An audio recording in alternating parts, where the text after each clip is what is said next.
మరో call wait చేస్తున్నాండి New York నుంచి. సలీం గారు మాట్లాడండి.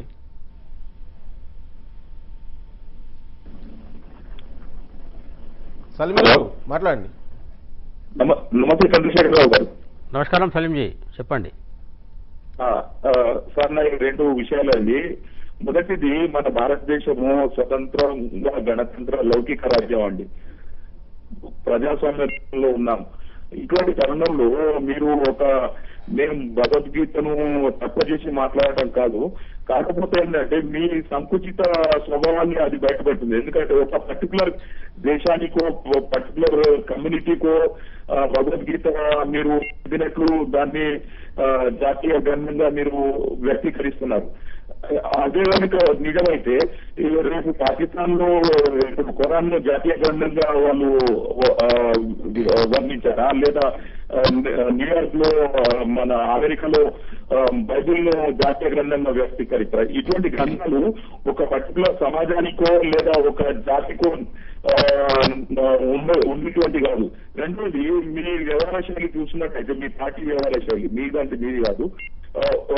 నిరంజన్ జ్యోతి ఎవరైతే సాధ్వి ఉన్నారో వాళ్ళు మొన్న చెప్పారు, రామునికి ఇప్పుడు ఈ దేశంలో పుట్టిన వాళ్ళందరూ రామునికి పుట్టిన వాళ్ళు, మిగతా వాళ్ళందరూ అక్రమ సంతానం అని. అయితే మీరు ఒక సెక్యులర్ కంట్రీని ఏ విధంగా తీసుకుపోతున్నారు? ఆ సెక్యులర్ స్ట్రక్చర్ ను దెబ్బతీసే విధంగా చిచ్చు పెట్టి పోలరైజేషన్ చేయడానికి మీరు పాల్పడుతున్నారు. దీనిపై సమాధానం చెప్పండి. రైట్. సలీం గారు, మీరు భగవద్గీత ఒక సంకుచితమైనటువంటి గ్రంథము అని ఒక పదాన్ని మీరు ఉపయోగించారు. భగవద్గీతను కాదు, భగవద్గీతను సంకుచితం అనలేదు. భగవద్గీతను మీరు అంటే భగవద్గీతను మీ పార్టీ సంకుచితంగా వ్యవహరిస్తున్నారు. భగవద్గీతను జాతీయ గ్రంథంగా ప్రకటించడం అనేది ఒక సంకుచిత ధోరణి అంటున్నారు. పార్టీ ధోరణి అంటున్నారు. సలీం గారిని ఒకటే చిన్న రిక్వెస్ట్ ఏం చేస్తున్నా అంటే, భగవద్గీతలో 700 శ్లోకాలు సుమారు ఉన్నాయండి. ఏ ఒక్క శ్లోకమైనా సంకుచిత్వాన్ని బోధించేదిగా, సంకుచిత అంశం ఆ 700 శ్లోకాలలో ఒక్క శ్లోకంలో అయినా మీరేమో సంకుచితం చెప్పండి, తప్పకుండా సలీం గారు నేను యాక్సెప్ట్ చేస్తాను మిమ్మల్ని. రెండవ అంశం ఏంటంటే, అక్బరుద్దీన్ ఓవైసీ గారు ఇక్కడే ఇదే హైదరాబాద్లో, నేను హైదరాబాద్లోనే ఉన్నాను, వారు ఒక మాట అన్నారు. ఒక అరగంట కనుక పోలీసు వాళ్ళని మిగతా పక్క పెట్టి చూస్తే ఒక ఆట ఆడుకుంటాం, ఇక్కడ ఉన్నటువంటి హిందూ సమాజాన్ని మొత్తం 100 కోట్ల మందిని ఒక ఆట ఆడుకుంటామని చెప్పి ఆయన మాట మాట్లాడాడు. కాబట్టి ఈ సంకుచితమైనటువంటి మాటలు, మతతత్వవాద మాటలు, నిరంజ్యోతి కూడా ఏదైతే ఒక వర్డు హరాం జాదే అని ఒక పదం ఉపయోగించింది, చాలా పొరపాటైనటువంటి పదం, ఒక అభ్యంతరకరమైన పదం. వెంటనే ఇమీడియట్గా నరేంద్ర మోడీ గారితో సహా స్వయంగా చెప్పారు, ఇది తప్పు పదం, మనం ఇటువంటి భాషను మనం ఉపయోగించకూడదని. కాబట్టి అక్బరుద్దీన్ ఓవైసీ లాంటి వాళ్ళు, ఆ తర్వాత ఈ యొక్క హిస్టరీ అంతా మనకు తెలుసు. మన దేశంలో ఉన్నటువంటి కొన్ని ఇబ్బందికరమైనటువంటి సంఘర్షణ ఎటువంటి విషయాలు ఇవన్నీ మనకు తెలుసు. ఇందిరాగాంధీ కాలంలో కాంగ్రెస్ నాయకులు సుమారు ఇందిరాగాంధీ చనిపోయిన తర్వాత 3000 మంది సిక్కులు ఊచకొచ్చిన ఒక చరిత్ర మనకు తెలుసు. ఎవరెవరు ఏ పార్టీల వాళ్ళు ఎలా వ్యవహరించారని ఇవన్నీ మనకు తెలియని కాదు. అయితే బ్యాలెన్సింగ్గా విషయాలను వెంటనే సర్దిద్దుకోవాల్సిన అవసరం ఈ దేశంలో ఉన్నది. కాబట్టి చట్టాలు కానీ లేకుంటే పార్టీలో ఇంటర్నల్ అఫేర్స్లో కానీ వీటి సర్దిద్దుకునే వ్యవస్థ మనం తప్పకుండా మనం చూసుకోవాల్సిన అవసరం ఉన్నది. కాబట్టి ఈరోజు నరేంద్ర మోడీ గారి నేతృత్వంలో కులము, మతము, ప్రాంతము, భాష, వరల్డ్ అఫేర్స్లో కూడా ప్రభావితం చేయడం కోసం ఆయన అభివృద్ధిని ఒక నినాదంగా తీసుకొని ముందుకు పోయిన విషయం మీకు తెలుసు, మాకు తెలుసు. ఆ తర్వాత మెడిసిన్ స్క్వేర్ గార్డెన్లో మీరు అమెరికాలో ఉన్నారు, వారి ఉపన్యాసంలో ఏ అంశాలు తీసుకున్నారు, మతతత్వ వాదమా ఇంకొక వాదమా అనే విషయాన్ని మీకు తెలుసు, మాకు తెలుసు. ఇదంతా పబ్లిక్ ఓపెన్ ఫ్యాక్టరే. కాబట్టి ఈరోజు భారతీయ జనతా పార్టీ ఆలోచన విధానం, సిద్ధాంతాలకు ఈరోజు ప్రజలు ప్రపంచవ్యాప్తంగా దేశాధినేతలు, భారతదేశ ప్రజలు జేజేలు పలుకుతున్నటువంటి అవసరం. డెమోక్రసీలో ప్రజల యొక్క అభిప్రాయమే ఇంపార్టెంట్ రోల్ ప్లే చేస్తుందండి. ఈరోజు భారతీయ జనతా పార్టీని మెజారిటీ సీట్లను గెలిపించి అధికారం తీసుకొచ్చిందంటే ఈ దేశ ప్రజలు భారతీయ జనతా పార్టీ యొక్క ఆలోచన విధాన సిద్ధాంతాన్ని స్వాగతం పలుకుతున్నట్టు. కానీ ఆ రోజున మీ పార్టీ ఎజెండాలో ఇది లేదు కదా, మేనిఫెస్టోలో లేదు కదా, భగవద్గీతను జాతీయ గ్రంథంగా ప్రకటిస్తామని చెప్పేసి అదేం లేదు కదా. చూడండి, సుష్మా స్వరాజ్ గారు ఒక ప్రత్యేక సందర్భంలో ఈ మాట అన్నారు, భగవద్గీతను జాతీయ గ్రంథంగా ప్రకటించినా ప్రకటించకున్నా అది జాతీయ గ్రంథమే. ఎందుకంటే ఈ దేశంలో ఉన్నటువంటి అత్యధిక మంది ప్రజలు, అది కులానికి మతానికి అతీతంగా భగవద్గీతను లేకుంటే మహాత్మా గాంధీని ఇటువంటి అనేక విషయాలను కూడా గౌరవిస్తున్నటువంటి స్థితి ఈ రోజు ఉన్నది. ప్రకటన చేయడం చేయకపోవడం అనేది it's not a big issue. Bhagavad Gita అనేది అందరికి ఆరాధ్యమైనటువంటి, అందరికీ సమాధానం ఇచ్చేటువంటి ఒక పెద్ద ఫిలాసఫీ కింద ప్రపంచంలో already it is continuing. Right. మరో పాయింట్ కూడా సలీం గారు రైజ్ చేశారు. పాకిస్తాన్లో ఖురాన్ని అలాగే అమెరికాలో బైబిల్ని కూడా అలానే జాతీయ పవిత్ర గ్రంథంగా ప్రకటించుకోవచ్చు. దానికి ఇక్కడి నుంచి భారతీయ జనతా పార్టీ లేదంటే అధికారంలో ఉన్నటువంటి కేంద్ర ప్రభుత్వం మీరు కూడా దానికి మద్దతు పలికి అలాంటి ప్రతిపాదన ఏమైనా చేస్తారని అడిగారు. చూడండి, సలీం గారికి తెలియని ప్రపంచ రాజకీయాలు ఏం లేవు, వారికి తెలుసు. ఇస్లామిక్ రిపబ్లిక్ పేరు మీద ఓపెన్గా ప్రపంచంలో ఉన్నటువంటి చాలా ముస్లిం దేశాలు, including Bangladesh, including Pakistan, including Arab countries, Gulf countries, Islamic republic అని చెప్పి వాళ్ళు స్పష్టంగా ఓపెన్గా ప్రకటించుకున్నారు. భారతదేశం ఎన్నడూ హిందూ రిపబ్లిక్ అని ఎన్నడూ భారతదేశం ప్రకటించలే. భారతీయ జనతా పార్టీ కూడా ఈ రోజు వరకు కూడా హిందూ రిపబ్లిక్గా ప్రకటించమని చెప్పి భారతీయ జనతా పార్టీ కూడా ఎన్నడూ అనలే. కాబట్టి సంకుచితత్వం అనేది ఏ మతంలో ఉంది, సంకుచిత్వంలో ఉంది, వాళ్ళ రాజ్యాంగంలో ఏది రాసుకున్నారో అందరికీ తెలుసు. ఎవరైతే సలీం గారు ఏదైతే దేశంలో ఉంటారో ఆ దేశంలో నాన్ క్రిస్టియన్ అక్కడ దేశ రాష్ట్రపతి కావడానికి అవకాశం లేదు. బ్రిటన్లో కానీ లేకుంటే ఇటలీలో కానీ అమెరికాలో స్పష్టంగా వాళ్ళ రాజ్యాంగంలో రాసింది non Christian can't become a president of either America or Britain. ఇది చాలా స్పష్టంగా అక్కడ ఉన్నది. కాబట్టి ప్రపంచంలో ఉన్న మొత్తం దేశాలకు సంబంధించినటువంటి కాన్స్టిట్యూషన్స్ కనుక మీరు అన్ని తీయండి, భారతదేశమే 100% సెక్యులరిజం కంపెనటువంటి సర్వధర్మ సమభావన కలిగినటువంటి అన్ని మతాలను గౌరవించేటువంటి వ్యవస్థ ఈ యొక్క దేశం యొక్క ఫిలాసఫీలో మొదటి నుంచి ఉన్నది. కాబట్టి ఇవన్నీ మాటలే తప్ప దానికి సాక్ష్యాలు లేకుంటే దానికి ఆధారాలు తప్పకుండా సలీం గారు చూపెట్టాల్సిన అవసరం ఉన్నది. వారు ఈ మాటలు మాట్లాడే ప్రత్యేకించి భారతదేశం లౌకిక పునాదుల మీద ఏర్పడినటువంటి దీంట్లో దాదాపు భిన్నత్వంలో ఏకత్వం ఉందని మొదటి నుంచి చెప్తూ వచ్చాం. ఇలాంటి లౌకిక దేశాన్ని మీరు ఎటువైపు తీసుకెళ్తున్నారు? ఈ విధంగా మీరు భగవద్గీతని పవిత్ర గ్రంథంగా భావించాలి, జాతీయ పవిత్ర గ్రంథంగా భావించాలని ఒకళ్ళు, మరోవైపు రామ మందిరాన్ని నిర్మిస్తామని మరోవైపు ఎన్ని తీసుకొస్తున్నటువంటి ఈ అంశాలన్నీ తెరపైకి వస్తున్నటువంటి క్రమంలో భారతదేశాన్ని మీరు ఎటువైపు తీసుకెళ్తున్నారు అనేది సలీం గారు మరొక అనుమానం కూడా. మన రామ మందిరం కానీ లేకుంటే భగవద్గీత కానీ 370 ఆర్టికల్ను తీసేయడం అన్నా కానీ లేకుంటే ఇవన్నీ కూడా ఈ జాతికి సంబంధించినటువంటి జీవనానికి సంబంధించినటువంటి అంశాలు, ఈ జాతికి సంబంధించినటువంటి చరిత్రకు సంబంధించిన అంశాలు. కాబట్టి ఈరోజు భారతదేశానికంటూ వేలాది సంవత్సరాలు ఒక చరిత్ర ఉంది. ఈరోజు ఇండియా అనొచ్చు, గతంలో భారత్ అనొచ్చు, అంతకుముందు హిందుస్థాన్ అనొచ్చు. ఈ దేశానికి ఒక చరిత్ర ఉంది, ఈ దేశానికి ఒక సుదీర్ఘమైనటువంటి పరంపర ఉన్నది.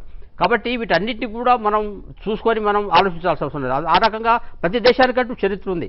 అమెరికాకు 200 సంవత్సరాల చరిత్ర ఉండొచ్చు, రష్యాకి ఇంకో చరిత్ర ఉండొచ్చు, మన దేశానికి వేలాది సంవత్సరాల చరిత్ర ఉంది. కాబట్టి రాజుల కాలం కానీ, రామాయణ కాలం కానీ, మహాభారత కానీ ఈ దేశ చరిత్రలో part and parcel of the system. కాబట్టి దీన్ని సంస్కృతికి తర్వాత మతానికి ఉన్నటువంటి తేడాను ఈరోజు గ్రహించకుండా అనేక మంది ఆలోచిస్తారు. నేను అమెరికా వెళ్ళాను, వాళ్ళ యొక్క స్టేడియంలో వాషింగ్టన్ గురించినట్టు చాలా గొప్పగా చెప్పుకున్నారు. వాషింగ్టన్ గురించి ఆ దేశానికి స్వాతంత్రం తెచ్చినట్టు వారి గురించి గొప్పగా చెప్పుకున్నప్పుడు నా దేశం యొక్క చరిత్ర అనేది వాళ్ళ దేశం మీద 200 సంవత్సరాల చరిత్ర కాదు. నా దేశం చరిత్ర 5000 సంవత్సరాలు 10,000 సంవత్సరాల చరిత్ర.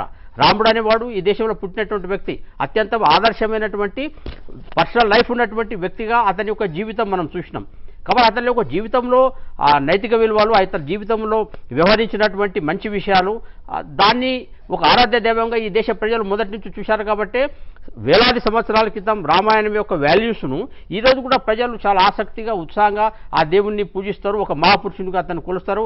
అతని లైఫ్లో చెప్పిన విషయాలను, అతను పాటించిన విషయాలను, రాముడు పాటించిన విషయాలను మనం కూడా మన జీవితంలో పాటించాలని చెప్పి ఈరోజు సమాజం అనుకుంటున్నది.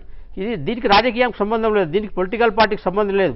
ఈ దేశం సంబంధించినటువంటి పరంపర, ఈ దేశం సంబంధించినటువంటి వాల్యూ సిస్టమ్ ఇది, ఈ దేశం సంబంధించిన మహాపురుషుల యొక్క హిస్టరీ ఇది. కాబట్టి మనం దాన్ని మార్చలేమండి. సో ఆ హిస్టరీని పదిలంగా కాపాడుకోవాలంటే కనుక ఇప్పుడు విదేశాంగ శాఖ మంత్రి సుష్మా స్వరాజ్ ప్రకటించిన విధంగా ఆమె ప్రతిపాదించిన విధంగా భగవద్గీతను జాతీయ పవిత్ర గ్రంథంగా చేస్తూ దాన్ని పాఠ్యాంశంగా కూడా చేయబోతున్నారా? చూడండి, ఆమె ఒక చర్చ లేవదీశారు.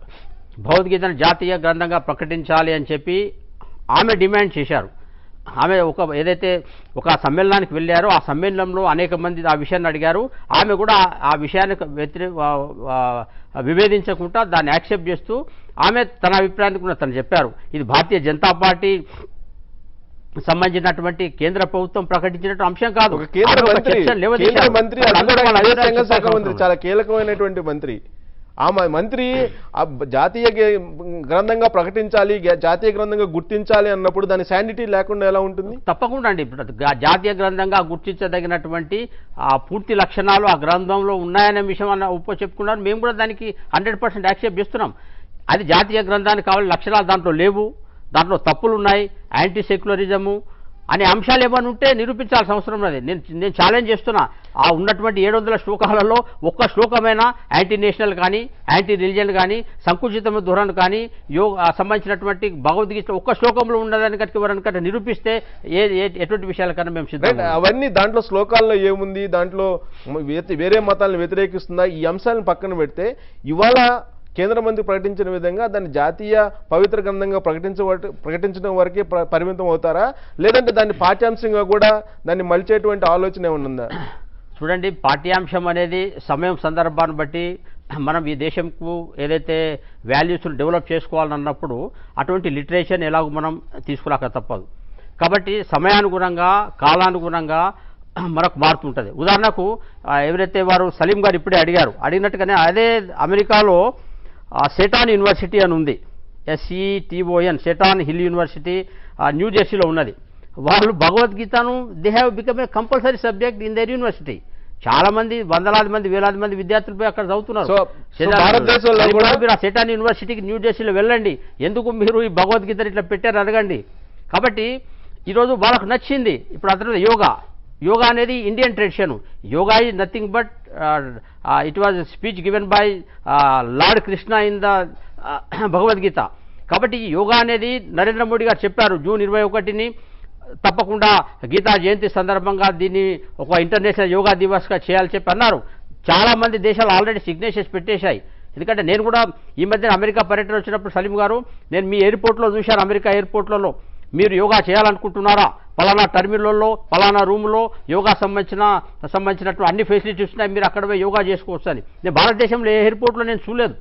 ఎందుకంటే ఈరోజు కృష్ణుడు చెప్పినటువంటి యోగా సంబంధించిన విషయాలు కానీ ఇవన్నీ కూడా మొత్తం ప్రపంచం యాక్సెప్ట్ చేస్తున్నటువంటి విషయాలు. కాబట్టి మనం ఇక్కడ శాస్త్రీయంగా ఆలోచించి దీని గురించి మనం కామెంట్ చేయాల్సిన అవసరం, శాస్త్రీయంగా ఆలోచించి మనం నిర్ణయాలు చేసుకోవాలి. అయితే అందరూ యాక్సెప్ట్ చేద్దాం, దాంట్లో తప్పేం లేదు. రైట్, వర్జిన్ నుంచి మరో కాల్ వెయిట్ చేస్తున్నారండి. లక్ష్మి గారు మాట్లాడండి. నమస్కారం అండి, సుబ్బారావు గారు అండ్ వారికి కూడా నమస్కారం సార్. నమస్తే. నేను ఒక చిన్న ముఖ్య విషయం చెప్తానండి. ఇప్పుడు ఈ భగవద్గీత యొక్క ప్రాశస్త్యాన్ని భారతీయులుగా ఇతర దేశస్తులు కూడా అక్కడ ఉండేటువంటి ప్రముఖులు కూడా కీర్తిస్తున్నారని చెప్తున్నారు వారు. అయితే ఇప్పుడు పని కట్టుకొని ఆ గొప్పతనాన్ని ప్రత్యేకంగా ప్రమోట్ చేయాల్సిన అవసరం వచ్చిందండి.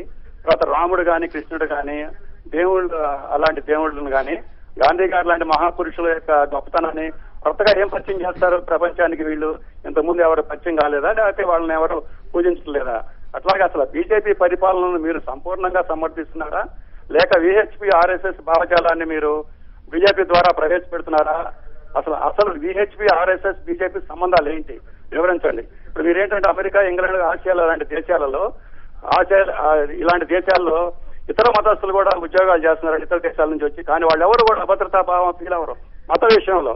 కానీ భారతదేశంలో మాత్రం ఈ బీజేపీ అనగానే, ఈ విహెచ్పి RSS అనగానే అభద్రతా భావం చేస్తున్నారు. మీరు పాకిస్తాన్ గురించి వాటి గురించి చెప్తున్నారు.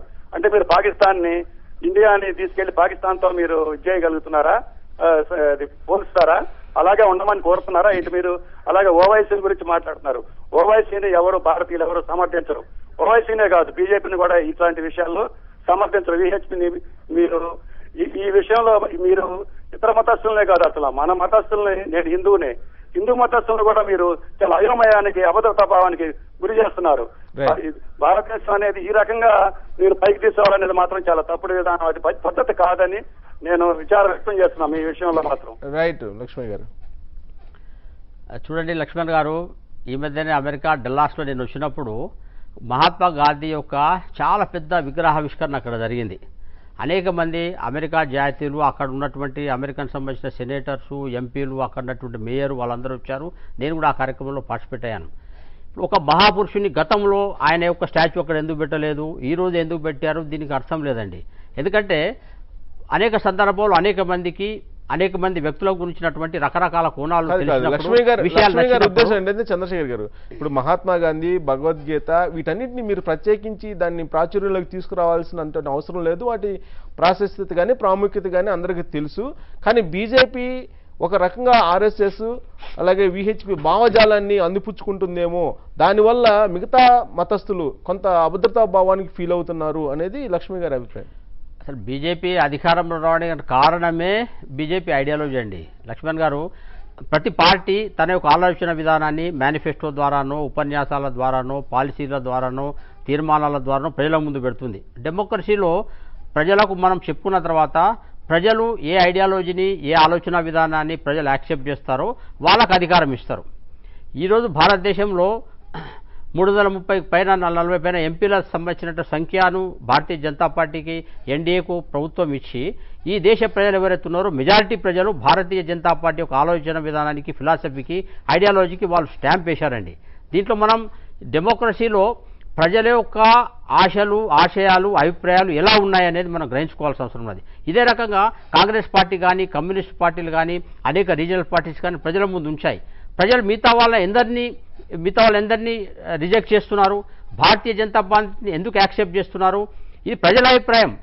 కాబట్టి ఈరోజు ప్రజల అభిప్రాయం ఈ దిశలో ఉంది కాబట్టి ప్రజల అభిప్రాయంకి అనుగుణంగా మా అభిప్రాయానికి ప్రజలు కూడా దగ్గరగా ఉన్నారు కాబట్టి ఆ దిశలో మేము ముందుకు పోతున్నాం. అసలు భారతీయ జనతా పార్టీ అధికారంలో ఉందే ఈ దేశం సంబంధించినటువంటి పరిపాలనా విధానంలో కానీ, ఈ దేశం సంబంధించిన అడ్మినిస్ట్రేషన్లో కానీ, ఈ దేశం సంబంధించిన పాలసీలో కానీ భారతీయ జనతా పార్టీ ఈ సమాజానికి అనుగుణమైనటువంటి అంశాలను ముందు తీసుకుపోవడం కోసమే. కాబట్టి మేము అధికారంలోకి వచ్చినప్పుడు, ప్రజలు మాకు యాక్సెప్టెడ్ ఇచ్చినప్పుడు, ప్రజలకు మాకు మెజార్టీ ఇచ్చినప్పుడు, మా ఐడియాలజీకి, మా ఆలోచన విధానానికి, మా పాలసీలకు ప్రజలు యాక్సెప్ట్ ఇచ్చినట్టుగా మేము భావిస్తున్నాం. కాబట్టి అదే విషయాలను మేము మొహమాటం లేకుండా ప్రజల ముందు పెడుతున్నాం. అయితే ఇవి జీవన విధానానికి సంబంధించినటువంటి, సంస్కృతికి సంబంధించిన అంశాలు, ఇవి మతపరమైన అంశాలు. మతానికి సంస్కృతికి, మతానికి పరంపరకు, మతానికి చరిత్రకు తేడాను మనం గ్రహించాల్సిన అవసరం ఉన్నది. రైట్, మరో కాల్ వెయిట్ చేస్తున్నాను. నార్త్ కోలార్ నుంచి శ్రీనివాస్ గారు మాట్లాడండి. అదే భగవద్గీతనండి హిందూస్ కంప్లీట్ గా హైజాక్ చేశారు. కానీ అది భగవద్గీతలో ఎక్కడ హిందూ అనే పదమే లేదు. అది భారతదేశానికి సంబంధించిన సాంస్కృతిక పరం.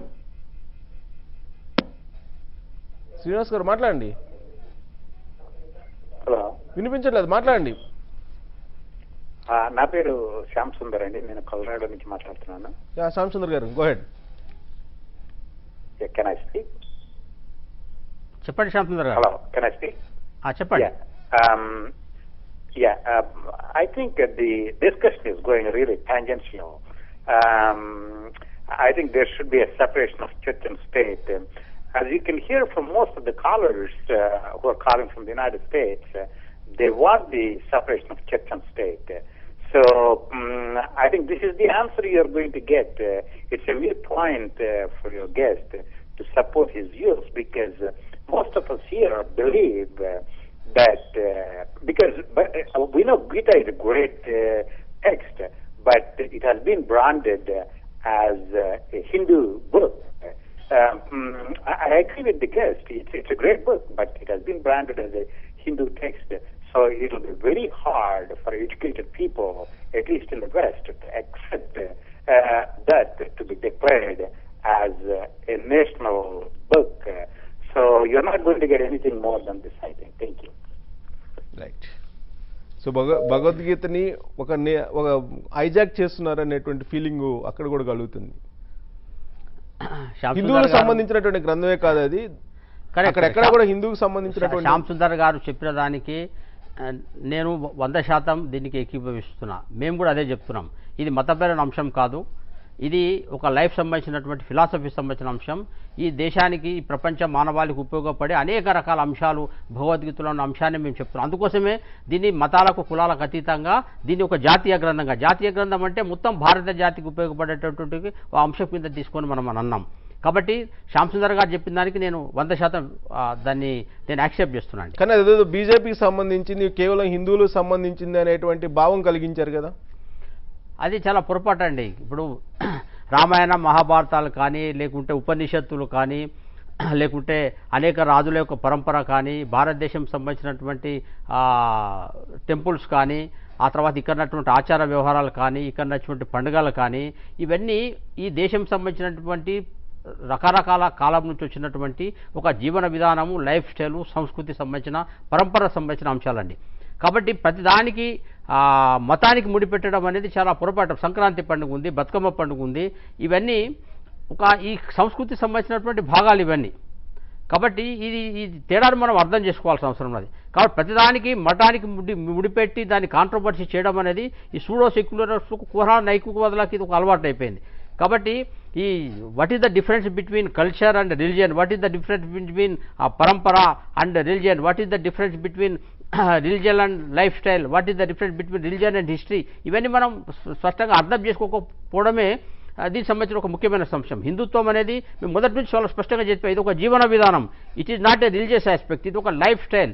ఈ యొక్క భారతదేశానికి సంబంధించినటువంటి ఒక సాంస్కృతిక విలువల యొక్క పరంపర హిందూ జీవన విధానం అనేది, హిందూ ఆలోచన విధానం అనేది మేము చాలా మొదటి నుంచి చెప్పాం. కాబట్టి ఇది మతం అనేది ఖురాన్ ఐక్యవాదులు చేస్తున్నటువంటి ఆర్గ్యుమెంటే తప్ప అది మా ఆర్గ్యుమెంట్ కాదండి. రైట్, న్యూ జెర్సీ నుంచి మరో కాల్ కూడా వెయిట్ చేస్తున్నాండి. రావు గారు మాట్లాడండి. థ్యాంక్స్ అండి.